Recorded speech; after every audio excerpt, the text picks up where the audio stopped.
Supreme কোর্টের রায় ঘোষণার পরেই রাস্তায় নামলো বিজেপি। সুপ্রিম রায়ের 26,000 চাকরি চলে যাওয়ার পর গোটা রাজ্যের সাথে সাথে দক্ষিণ দিনাজপুরে বিজেপি রাস্তায় নেমেছে। বিজেপির শীর্ষ নেতৃত্ব প্রথমে প্রতিবাদ মিছিল করেন, তারপরে জেলা শাসকের দপ্তরের সামনে এসে অবস্থান বিক্ষোভ করেন। বিজেপির দাবি, মুখ্যমন্ত্রীর অকৃতকার্যতার জন্যই এই ধরনের ঘটনা ঘটেছে এবং সুপ্রিম কোর্টে এবং হাইকোর্টে প্রমাণিত হলো রাজ্য সরকার দুর্নীতির সঙ্গে যুক্ত, চাকরির ক্ষেত্রে দুর্নীতি করেছে। তার কারণ যে পশ্চিমবঙ্গে যে অরাজকতা চলছে তার একটা শ্রেষ্ঠ নিদর্শন যে আজকের দিনে মহামান্য সুপ্রিম কোর্ট রায় দিতে বাধ্য হলো যে 26,000 যারা এসএসসি মাধ্যমে রিক্রুটমেন্ট হয়েছিল তাদের চাকরি বাতিলের। এর আগে হাইকোর্টে যে রায় দিয়েছিল সেটাকে বহাল রেখেছে। বিষয় হলো 2016 সালের যে এসএসসি যে প্যানেল হয়েছে সেই প্যানেলে অনেক দুর্নীতি হয়েছে, অবৈধভাবে সেখানে আর চাকরি করছে, কিন্তু তার মধ্যে কিছু বৈধও ছিল।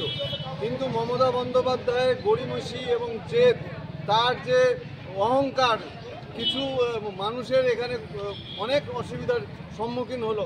যারা যোগ্য তারা বিপদে পড়লো, তাদের 6 বছরের বেতন সহ ফেরত দেওয়া। অযোগ্য তাদের তৃণমূলের ক্যাডার হিসাবে সেখানে ঢুকেছে, সেটা বিষয় সম্পূর্ণ আলাদা। কিন্তু এই যে কিছু মানুষ যে বঞ্চিত হলো, কিছু মানুষ যে চাকরি হারালো, তার পুরো দায় এই রাজ্যের মুখ্যমন্ত্রী।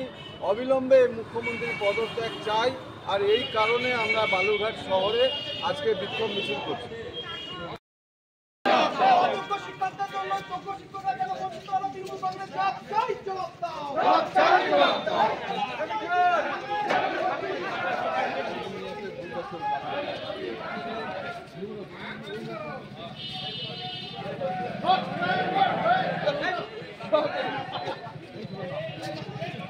মমতা ব্যানার্জির দুর্নীতির বিরুদ্ধে বিজেপি লড়ছে, লড়বে।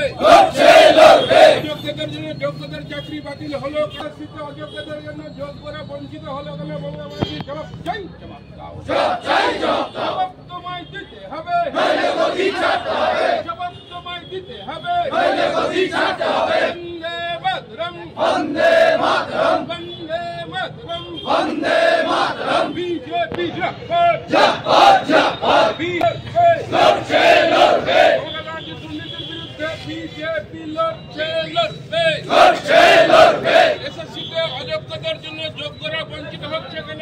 মমতা ব্যানার্জি জবাব চাই, জবাব দাও, জবাব তোমায় দিতে হবে, জবাব তোমায় দিতে হবে।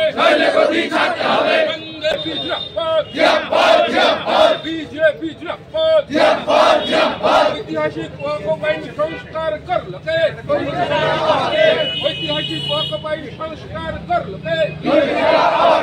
ঐতিহাসিক ওয়াকফ আইন সংস্কার করলো কে?